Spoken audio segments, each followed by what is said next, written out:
So, welcome everyone, and welcome to the Programming on Accelerators workshop organized by CASTIEL, the coordination action of EuroCC project.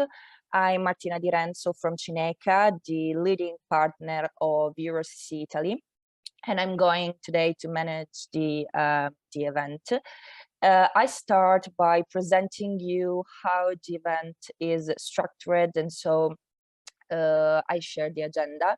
And today we'll start with a general overview by Mathi Krishnasamy from the NCC Luxembourg.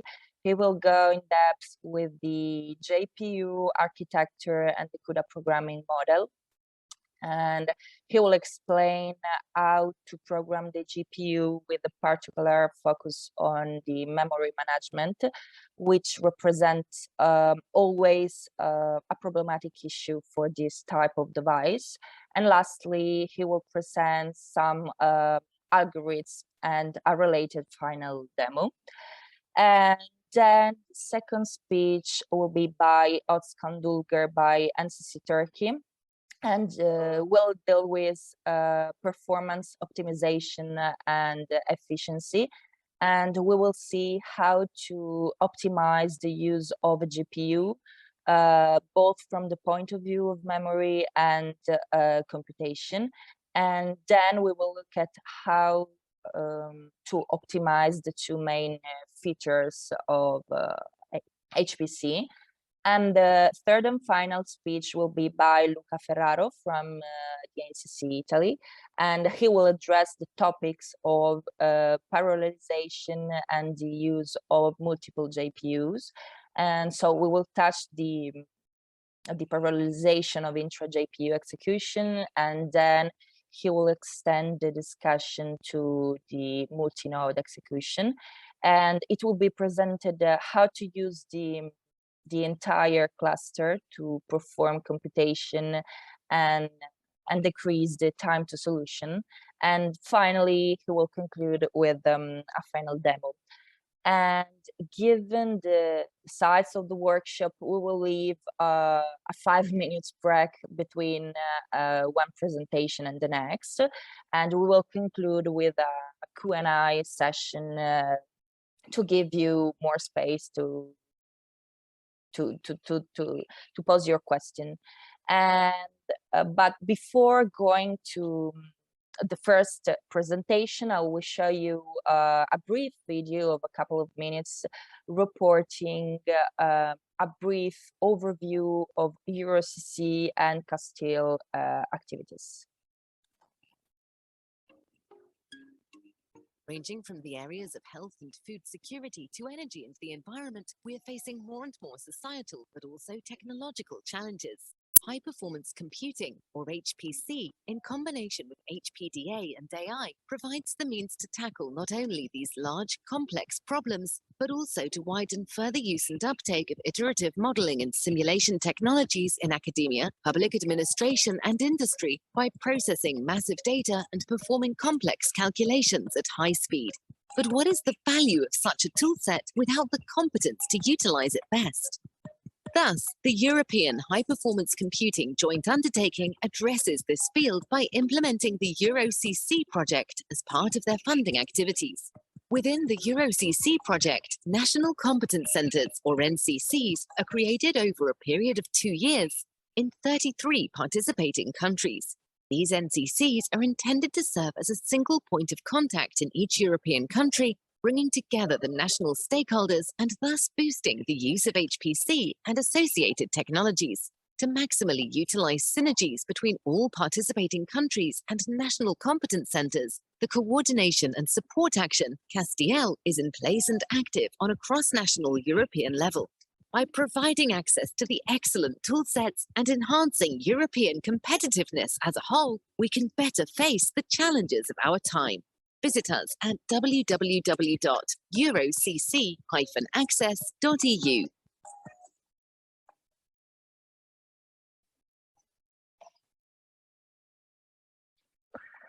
So, thank you for your attention. I can stop to share my screen and we can start with the first talk. So, Mathi. Okay, so Mathi, if you're ready, I give you the floor. Yeah, thank you, Martina. So I will start with my presentation. Okay, great. Thank you.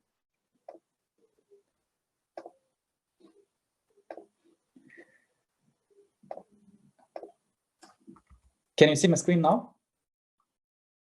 Yes, very well. Okay, thank you. Hello, good morning to everybody. So my name is Mathi Krishnasamy. I'm working as a postdoctoral researcher at the Luxembourg University. Today I'm going to talk about this very basic GPU programming using the CUDA programming language on NVIDIA GPUs. So we will cover these following topics today. Because when we talk about the CUDA programming, we also just want to know like the difference between this CPU architecture and GPU architecture. So we will discuss about that a little bit, and also we will also discuss like what is a streaming multiprocessor. Those are these CUDA cores on the NVIDIA GPUs, and then we will also talk about this memory hierarchy and then thread blocks, how the thread blocks are like organized within this NVIDIA GPUs and so on. And then the second topic would be how to do this programming on this NVIDIA GPUs using the CUDA programming model, programming structure, and then how to call the device, etc., etc. And then the third topic would be like this memory management, because when we write the program, CUDA program, we have to explicitly copy the data from this host. When we say host, that is like a CPU, host to device, GPU, and then you do the computation. And then once you've done the computation, you transfer back data to this host. That means like the CPU and so on. Yeah, so that is the most important thing as well. So we will discuss about that as well. And then to support all these arguments, we will show some examples with some numerical linear algebra routines, for example, like a vector addition and so on. Before we go into this CUDA programming and then using the GPUs and so on, we also want to know like a very fundamental idea why we need to use these GPUs and so on. Why we need because if you see like any supercomputers, almost all the supercomputers nowadays, they have like accelerators, either GPUs or some kind of like accelerators. Mostly it's like NVIDIA or AMD, and then Intel is also coming and so on. So why we need these powerful computers? Because we need powerful computers to run these large simulations where we can explore like science and engineering in depth with the help of these computers. Of course, the mathematics and science is very, very important, but along with that also we need like powerful computers to do this computation so that we can proceed further with understanding math and physics and so on in any science and engineering problems. So for example, like I just like listed out like 4 examples in astrophysics and CFD, turbulence, bioinformatics, and material science. Because in astrophysics we need to simulate like a lot of the galaxies and so on. They're like really vast in the universe. So with the normal computers, it might take like a lot of time, who knows. So with the powerful supercomputers, we can do like these kind of simulations very quickly. And then probably you might have seen like a nice videos from the documentary things and so on. All these things are possible. Imagination is possible only using these supercomputers and so on. And then the second topic is like a CFD turbulence also, because the turbulence problem is like nonlinear problems, and then with the just like using by pen and paper or normal computers, we cannot solve like these kind of turbulence problems to accurately predict this the turbulence in any scenario where the fluid is applicable. So in that case, also supercomputers are like very, very useful for this CFD turbulence problems. And then also similar to this bioinformatics and material science, because these are like very complex physics phenomena. So of course we can define them mathematically, but solve them with just using normal computers, it won't be like very efficient. But using the supercomputers, we can able to solve these things very quickly, and then we can able to proceed further. Okay, what is lacking in this science and things? So this would make like a further advancement in this real-time applications and so on.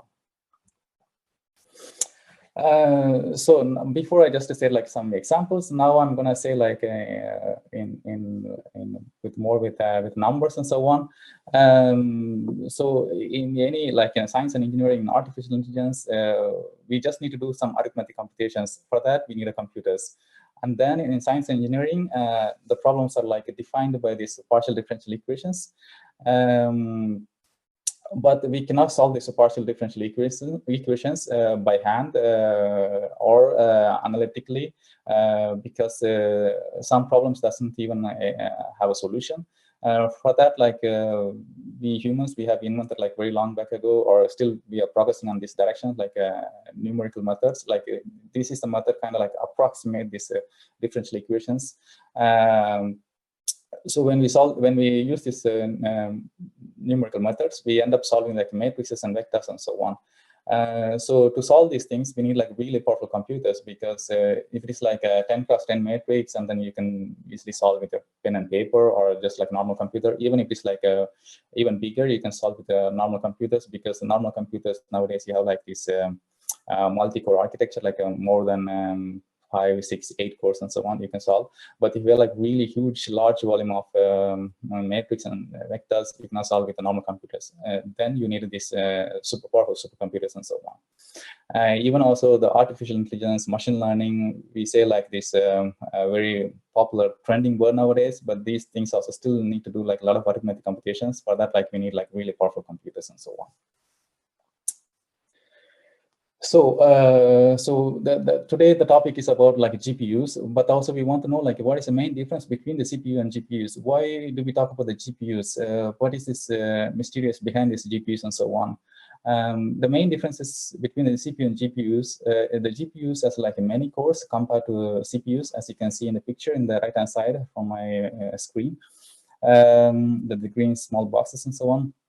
But even though the GPUs has like many cores, CPUs are like still faster compared to GPUs. That is like the frequency, how fast it can do the computation and so on. But since they cannot like handle many threads, since the GPU can do the many threads in parallel, so it kind of makes like more popular in the scientific community, so that we can do like a lot of computations on the GPUs and so on. You can also see like this Intel Core i7 processor as a base frequency, something like 3.8 gigahertz, whereas the NVIDIA Ampere has like 0.76, which is like much less, but compared to cores, the Ampere cores are like more compared to this Intel Core and so on, i7. For example. So as I mentioned, like even though the CPUs is more powerful, GPUs has like many threads, so it can run like many problems in parallel compared to CPU. In general, in GPUs, the cores are GPU cores are grouped into a GPU processing cluster. And then each and every GPU processing cluster has its own streaming multiprocessor. It's called like ESMs, and then also texture process clusters and so on. This we will discuss in a coming slide. And also I have listed out like the latest GPU evaluation from the NVIDIA GPUs. So I think they have started something with the Tesla. This was like the GPU where people able to do some kind of like arithmetic operations using these NVIDIA GPUs and so on. So now we have like the latest GPUs are like a Pascal, Volta, Turing, and then Ampere, and then another one is also out in 2022. It's called like a Hopper. There is some nice video. I probably you would be able to see the slides after my presentation. Maybe you can click this link, and then you can see some nice video demo from the NVIDIA, so you can understand more like in a practical example of the parallel computing. So now we talked about this, like, okay, GPU has like many cores compared to CPU and so on. So what is the difference between the serial programming and parallel programming? Because we need to understand the difference between these things. Otherwise, if you don't see the difference, then we cannot use the GPUs effectively, because the fundamental idea of using the GPUs is the parallel programming. So in a serial programming, the entire problem can be divided into like discrete series of instructions, and then each and every instructions can be executed by one, and then this can be done by like just like single processor. and then each and every instruction can be executed at the same time. Whereas on the parallel programming, entire problem can be divided into discrete part such way that it can be solved concurrently. That means like in a parallel, but in a pipeline manner and so on. So each path may have a set of instructions.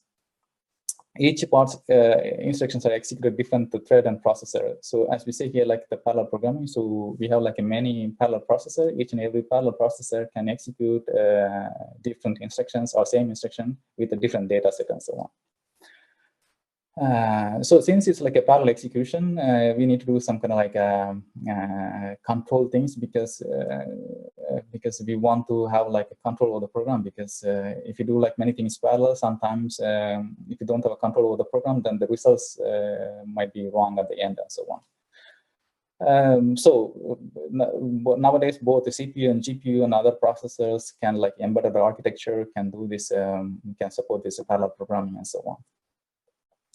So to support the theory which I explained just before now, so here is an example. You can see it's a nice illustration of the serial programming versus parallel programming. As you can see here, like on the left side from my screen, it's like a serial computing generic example, and then the bottom you can see like some kind of like a payroll example. So it's done like everything, just like a payroll, just like a one. It's done by like sequentially, and then all the instructions are like sequentially executed one by one, and then yes, it shows like this. And also another one is the parallel programming execution. As you can see here, the entire problem is discretized into like small problems. Or we can use like a many. For example, here the serial program, we have like only one payroll employee, but here we have like 2 employees and so on. And then we have like many instructions. They are like executed in a parallel with a parallel processor and so on. So now we will study more depth about this GPU architecture. Basically, the computers are categorized by 4 according to this Flynn's taxonomy. They are called like a single instruction stream, single data stream, and then single instruction stream, multiple data stream, multiple instruction stream, single data stream, and then finally multiple instruction streams, multiple data streams. This single instruction stream, single data stream is like a very serial case of example, as you can see here in the right side picture from my screen in the topmost left corner.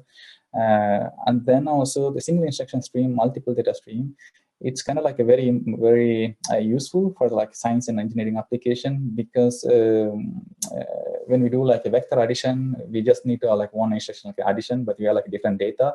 So one instruction can be executed on the multiple data set and so on. So this is a very quite interesting. Mostly we do the computation based on these things. And then the third one is multiple instruction stream, single data stream. It's not like quite useful because it's not like we can achieve like a lot of parallel efficiency and so on. And then the final one is also it uses for like a very special cases, but not like mostly widely used for science and engineering application and so on.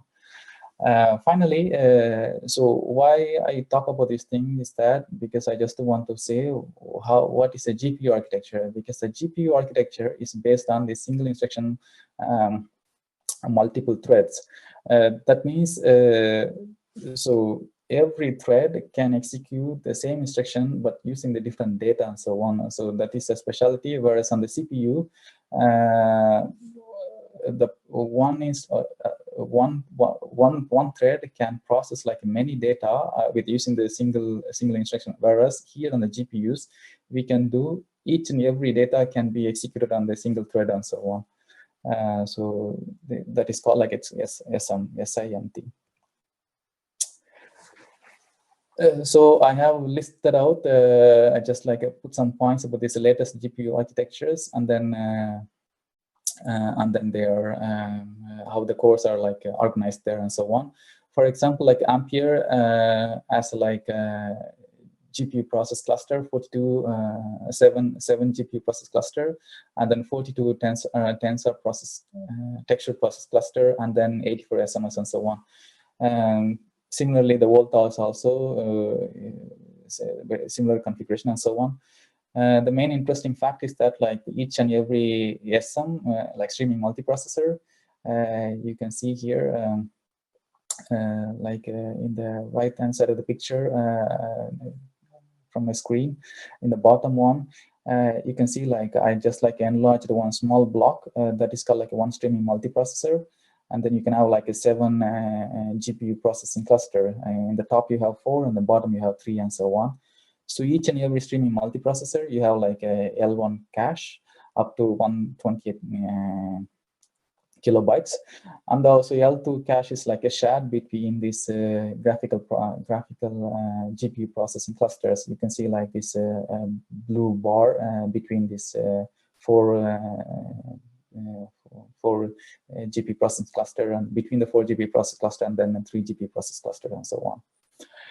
And then the latest one, probably you would have seen like some old GPUs and so on, like you would have seen like different picture, but this is like a very latest ones. So that's why you see like something like RT Core. This is for like a more advanced, for more like a rendering applications and so on, where we can use these RT Cores.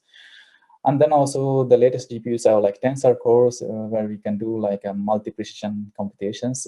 This is very quite useful to speed up the application in machine learning and artificial intelligence and so on. Finally, we have like this programmable shading cores, which is like a very typical CUDA cores, where we can do like normal computation using like a double precision or single precision and so on. So as I mentioned before, like the CUDA GPU architecture is based on this single instruction multiple thread, which enables programmers to do like thread level parallelization in the streaming multiprocessor, which gives like a data kind of parallelism on the GPUs. And also like the GPU's efficiency is measured by the occupancy. This is called like the maximum active warps can be supported by the multiprocessor, because each and every GPU, they have some limitations how many GPU warps they can support during the computation and so on. I will discuss about this, what is warps, in the final point. And then also in streaming multiprocessor, since it's like they are like based on this scalable multi-array thread, which allows us programmers to do like create like 2D, 3D, and 4D threads. This is not possible in CPU as far as I see. So since these kind of things are possible, like you can create like a 2D thread block or 1D thread block or 3D thread block and so on. So this is typically called as a cooperative thread array. What we do it like a 1D thread, a 2D thread, and 3D thread, and so on. So typically on GPUs and the NVIDIA GPUs and CUDA programming, we say it's like a warp. Each and every warp has like a 32 threads. That means when we have the thread blocks, when we execute the application, each and every, let's say you have like a 64 thread you create, and then first to 32 will execute on the streaming multiprocessor. Once it is done, and the next 32 will execute after this first 32. So it will be like always like in a pipeline. So it's not like if you create like a 10,000 threads, all the 10,000 threads will execute on the same streaming multiprocessor. So it will execute by like 32 on different streaming multiprocessors and so on. So this is because, as I mentioned, like each and every GPUs, they have like very unique features and so on. That's why they release each and every 2 years or something like new architecture. To completely use this new architecture during the compilation, we have to use this compute capability flags. For example, like this Pascal and Volta, you have to use like SM-70 or SM-72 and so on. So this I will show during this example demo and so on. Okay, so far we have seen the basic GPU architecture, CPU, why we need a parallel programming, serial programming, and so on. So now we're going to see how the threads are like created in this CUDA programming language. So as I mentioned before, we can create like a 1D thread and 3D thread, 2D thread and 3D thread. So these are like declared in the CUDA programming as like a dim3, and then this is just name. You can have a different name and so on. But the dim should be like the class should define this variable and so on, grid variable. So the thread variable. So this is a grid and block.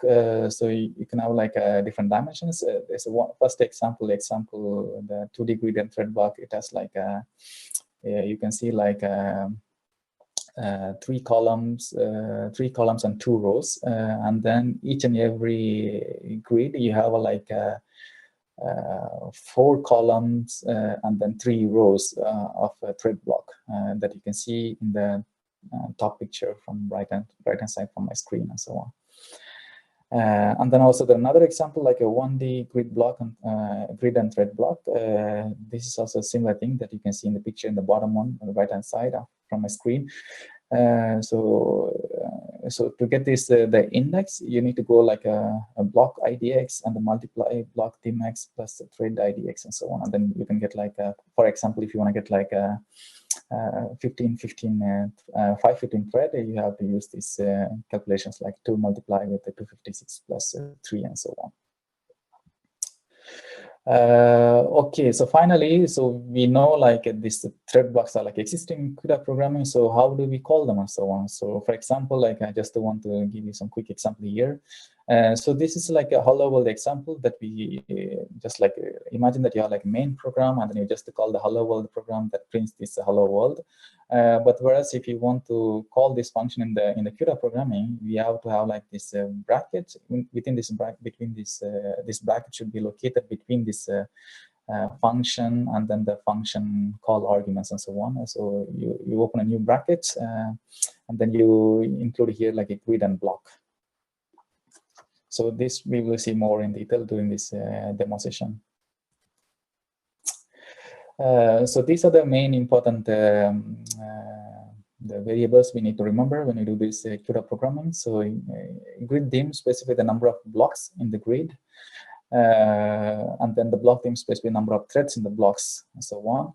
And then these are the index variables to get like the final index, because it's going to be like a 2D and 2D or 2D and 3D and so on. So we need to get like the final index because if you see here, everything is going to start from here. Like if you see the right hand side at the bottom picture, everything is going to start from like 0 to 255, and then another block it's going to start from 0 to 255. To get this final index, the global index things, we need to have like we need to specify these variable index variables. You have to use it like a block IDX or thread IDX and so on. So before we need to program, we need to understand. We need to know like a basic CUDA API. These are like very important. We need to know this CUDA malloc, because in generally in CUDA programming, so we allocate the memory on the host that is like on the CPU, and then we need the computation on the GPU. To do that, we need to transfer the data which has been allocated on the CPU to the GPU. To be able to do that, we need to know this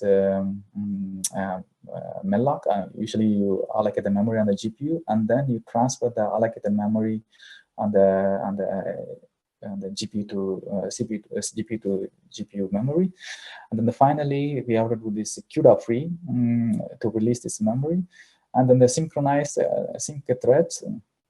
And this is very important when we have like a block of threads, because when you do the parallel programming, the call can be like can be called quickly without finishing all the threads in the thread block and so on. So we have to make sure we synchronize all the threads. That means we finish all the computation using all the threads, then we can go to the next step and so on. And this is very important. If you don't use these things, sometimes we don't get the error, but if you don't use these things, mostly that you don't see the error during the computation, but if you don't use this one, you will get the wrong results in the final solution and so on. The same also CUDA device synchronize. This also is very, very important. When we do these unified memory computations, when we call the kernels, it will quickly quickly continue after the kernels before copying the data properly. So in that case, we need to have this CUDA device synchronized. I will talk about these things, what is unified memory in the upcoming, the final slides and so on.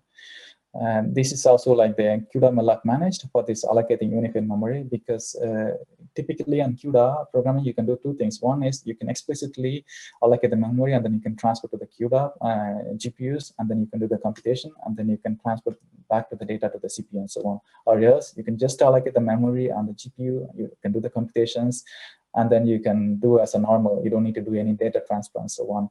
To be able to do that, we need to use this CUDA malloc managed CUDA API. So this is a quick comparison between like some latest GPUs, Turing and Ampere. So you can see like they have like almost like a very identical features, but the streaming multiprocessors like for Ampere is 68. And then also CUDA cores on each and every streaming multiprocessor. For Ampere is like 128 and so on.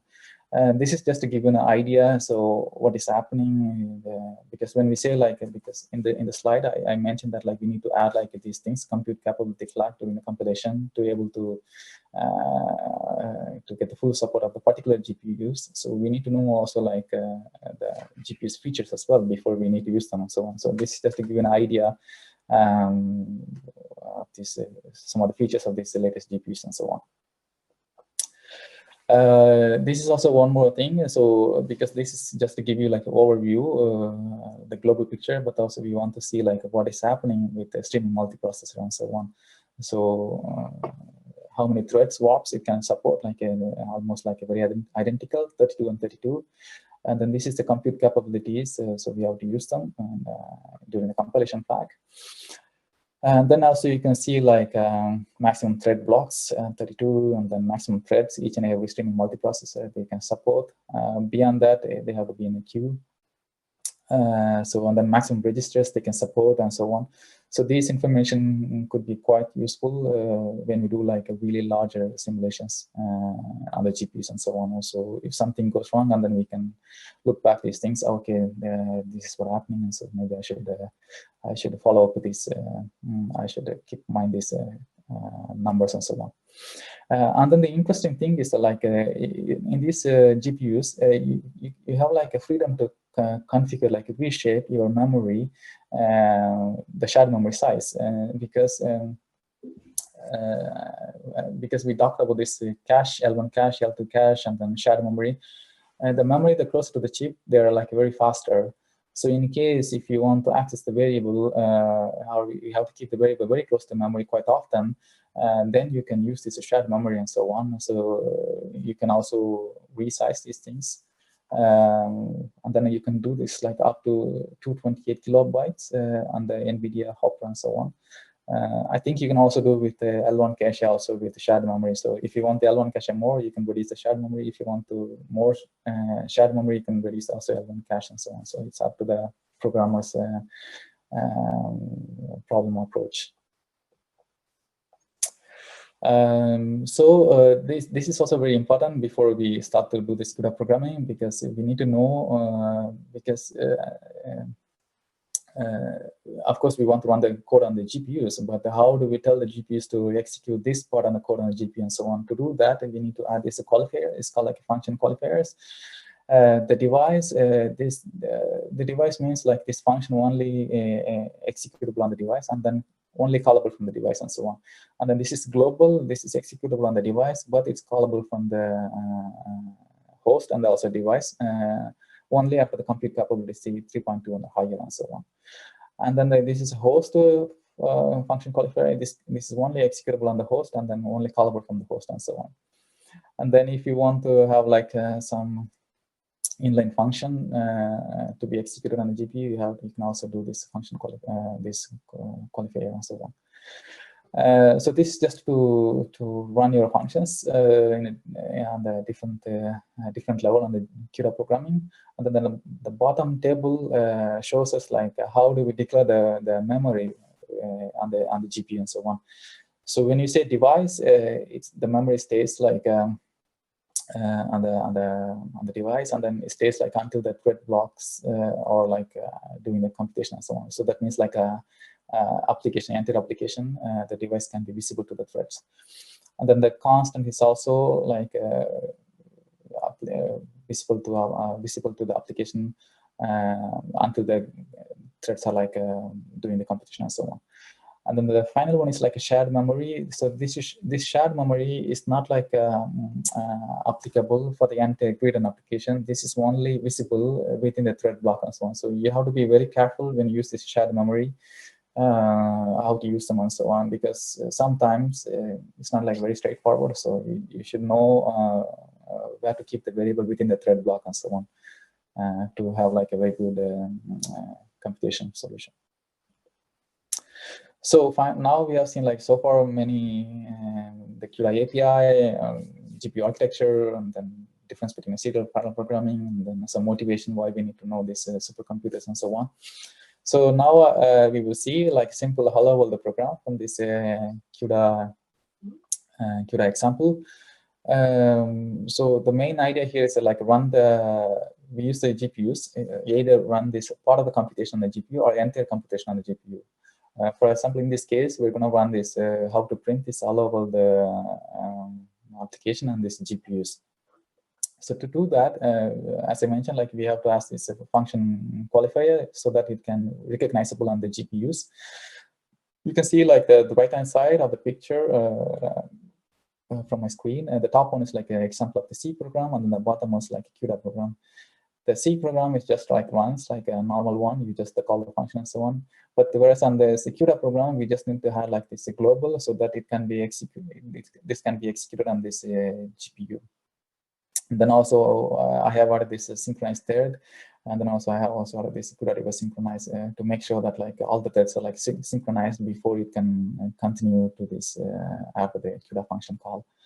In this case, it's not like necessary because we have just like a one thread, but this is very, very advisable to avoid this any errors in the computation and so on. So you can see here we need to have like this, as I mentioned before, also like we need to have this the parenthesis brackets between this function name and then the function call brackets. So I also mentioned this synchronized thread. You need to have to avoid this any errors and so on. Most of these the memcopy calls are like synchronized calls, but some of the calls are not like synchronized. So that's why we have to use this explicitly the synchronized threads or CUDA device synchronize to make sure our computation is correct and so on.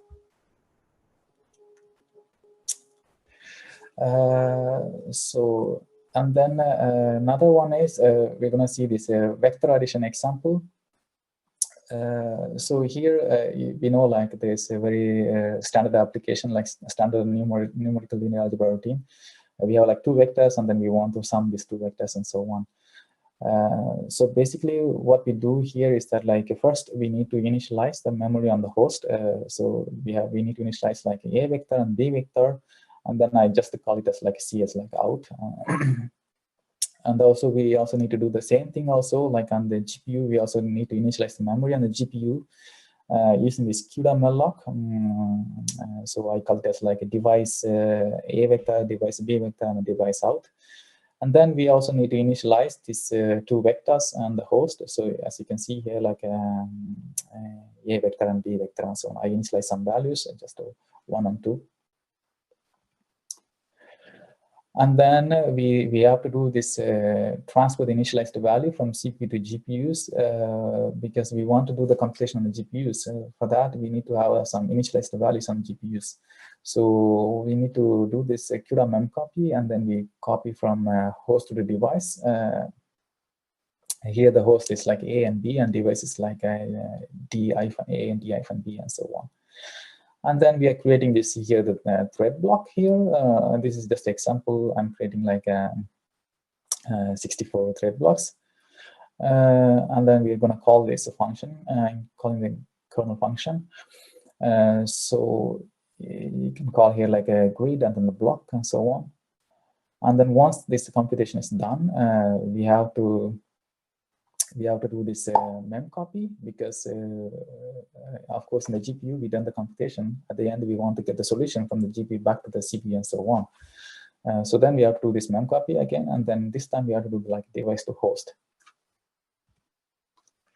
So this is the function call and a vector addition function call. This is what happening in the when we call this function here. This is calling the kernel function. So we are like getting this global index from the 2D index, and then we want to make sure because sometimes you can also create like more threads.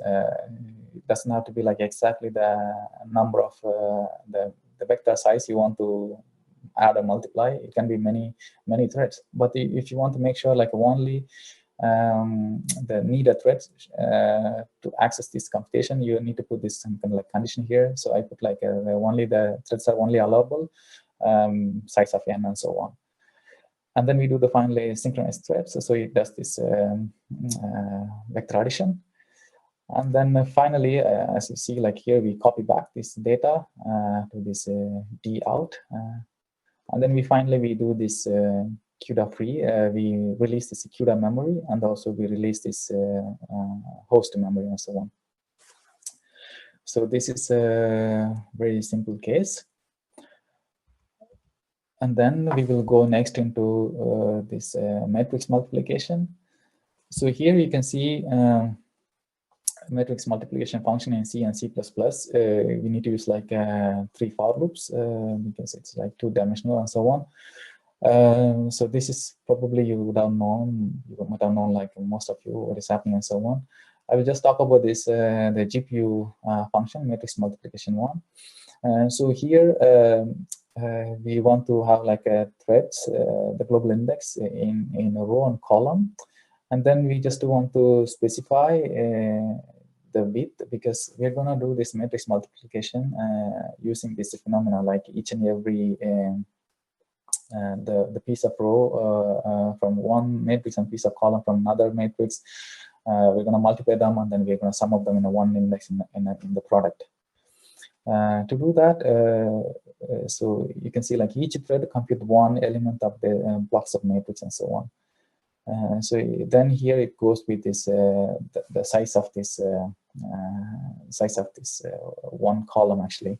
So in this case, the width can be here just 2 in this example here. So all the example code is available also in the slide. You can also see, probably you will be able to get the slides. You can get it from the slides as well, but I will also show this example later.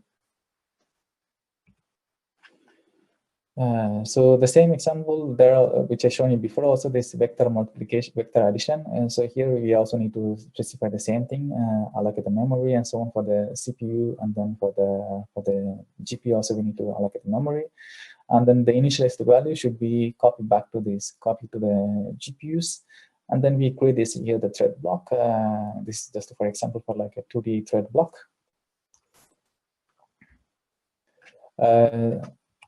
Yeah, so then the rest is like we need to call the kernel, and then it will, we just need to call this kernel, and then we need to copy back and so on.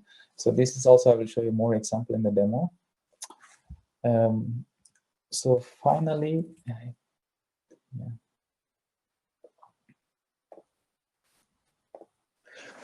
Finally, I will talk about this unified memory because in the beginning I mentioned like you can do like two kinds of computation. One is like explicitly transfer the data from CPU to GPU, and another one is like you don't need to do this explicitly. The CUDA compiler will take care of this memory transfer automatically as long as you use this CUDA API and so on.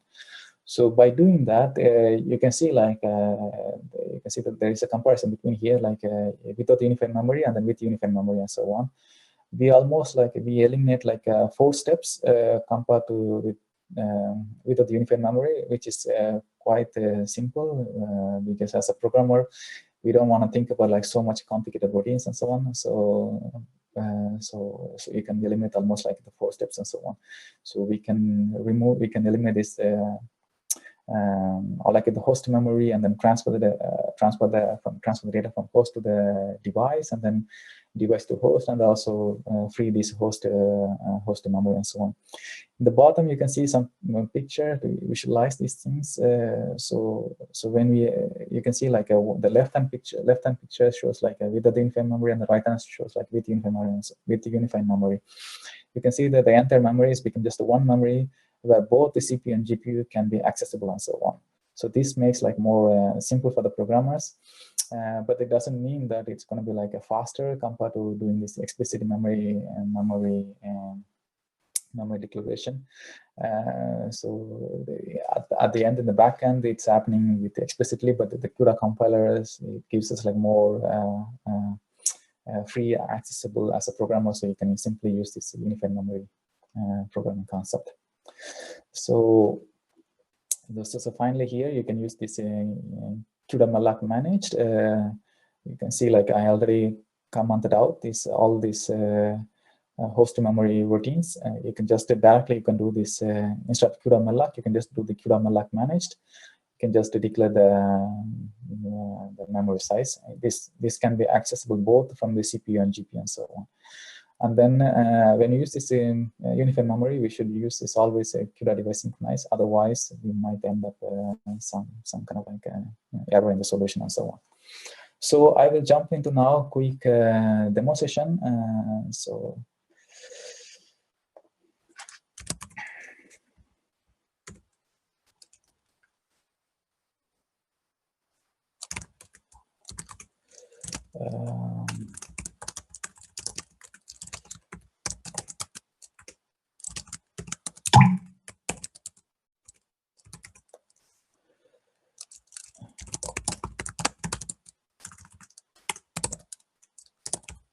we also need to have like, if you're using like some kind of like cluster, we need to have like the module. Otherwise, we're not able to do these things. So now you can see like I have modeled this system CUDA compilers and so on. So you can also check like the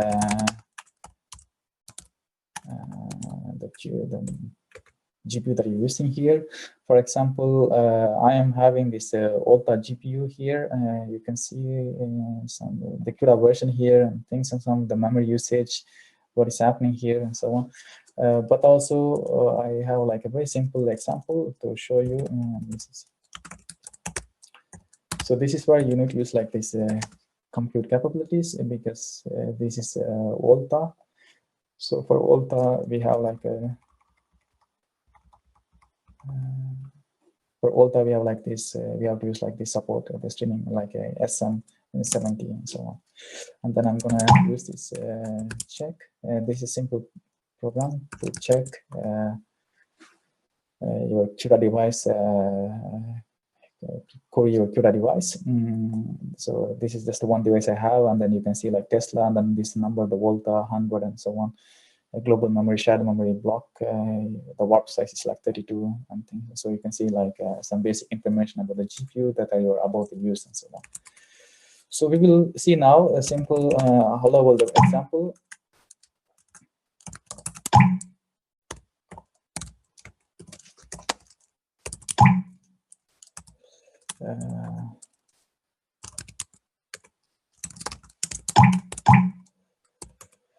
So here you can see like this is like a printing from this CUDA function. So it runs, and then we get this hello from CUDA function and so on.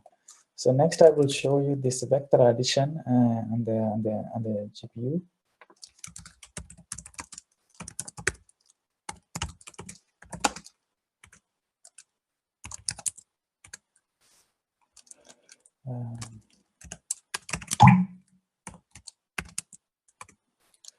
So you can see here, like I have just like used like only 256 the vector size here, and then you can see that the similar function that I showed in the slide, the vector addition function. Then here you do this, you allocate the host memory, and then you allocate the device memory, and then you initialize this arrays here so that we can have these values. And then we copy back the values, the initialized values from host to device. And then we create a thread here because our value is like 256. So we need to have like 256 threads. Of course, you can also have more threads. It's not a problem. And then, so once we do this computations, we copy back, and then we also want to make sure, like this simple case, we just want to make sure like we produce the correct solution and so on using this CUDA. And then finally, we have to deallocate the CUDA free, and then also the device memory and also host memory and so on. So what happens if you use 32 here?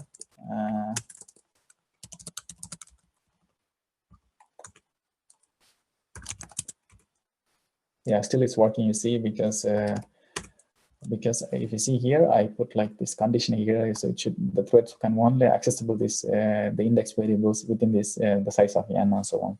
So beyond that one, the threads cannot be using any of these values. So this is one example, and then we will see now this matrix multiplication example. So I will compile this one. 70.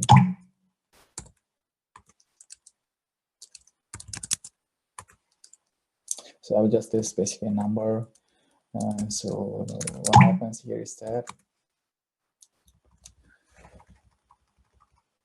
so as I mentioned, like so we multiply, we take this one column, one row, and one row from another matrix, another column from another matrix, and then we multiply them, and then we sum the value, and then we keep this value in one global index in the product index matrix and so on. So this is what is happening here in the function. So the same thing also with the same thing with what we done with this vector addition. So we have to initialize this host memory, and then we have to initialize the value for the computation. So here I just use like 2 in each and every index is like 2. And then we have to allocate the device memory, and also we need to create this thread block here. And then we call this kernel function from the host. And then we copy back this computed value, and then we just check the verification. And then finally, we do this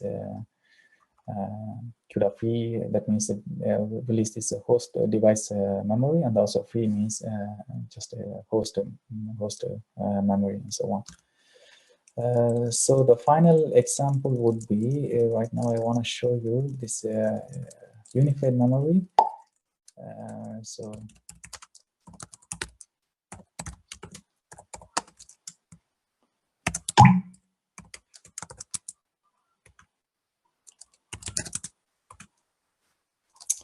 okay, so here I will open this application now. So in the function, nothing happens with the unified memory. It's very identical to this that we've seen before with the vector addition. But here you can see, like I have almost like a commented out. For example, here you can see in the slide here, the final slide. Here, like just like a commented out. So I'm just using this only CUDA malloc managed, just like initializing just the one memory that is visible for both the CPU and GPU. And then I initialize these values, and then because since it's going to be like visible for the both and CPU and GPU, we don't need to do any transfer from host to device or device to host and so on. So I also just commented out this one. The same thread blocks should be very similar to the normal one, the previous example. And then we call this vector add a kernel function. And then also we eliminate this, again, the data transfer from the GPU to host. And then we do the final verification as usual for the previous example. And then we just do this CUDA free because we haven't done any allocation on this CPU, so we can just eliminate these things. We just need to free this the CUDA free memory because the memory has been allocated using this CUDA API, CUDA malloc managed and so on. So now I think we've shown some example. We run this example, but you can see here, like I have added this CUDA device synchronize, but in some cases I haven't added that because here we need to add, because we don't call this CUDA memcopy. This CUDA memcopy usually wait until this kernel call is completely executed on the GPU. Otherwise, it cannot proceed further. Since we don't have this CUDA memcopy, what happens is that, like, if you don't use a CUDA device synchronize, it will quickly further going down like the thread, and from the CPU side, it will touch the vector add, and then quickly will go into this verification line, the for loop. Because we don't have any synchronized call in between these things. So that's why we need to add this explicitly, this CUDA device synchronize. Otherwise, we will produce some wrong results. So this can be seen here, for example. So now I just commented out this one. I will do the same one. You see, there is error now. So this is a problem, but if you do this, if you do CUDA device synchronize, that means all the computation is like completely done before the values comes back to the visible to the CPU side and so on. So here, so now it's working. So yeah. So yes, so this is all I wanted to discuss today. So thank you so much for listening. So if you have any questions, you can always contact me. And then also after this entire session, I will also be participating in the Q&A session. I will answer also your questions if there is any. Thank you so much. Hi, Mathi. Thank you so much for your presentation. And there are some questions in the chat. Luca Ferraro, our third presenter, have already answered. Okay. Yeah, okay. If you want to give a look. Okay. Thank you, Luca. Thank you so much. We have 5 minutes break, so you have time to read the chat and then answer to. Yes. Yeah, I will do that, of course. Okay. Yeah. Thank you. So we will come back at 5:35. 10:35. Okay.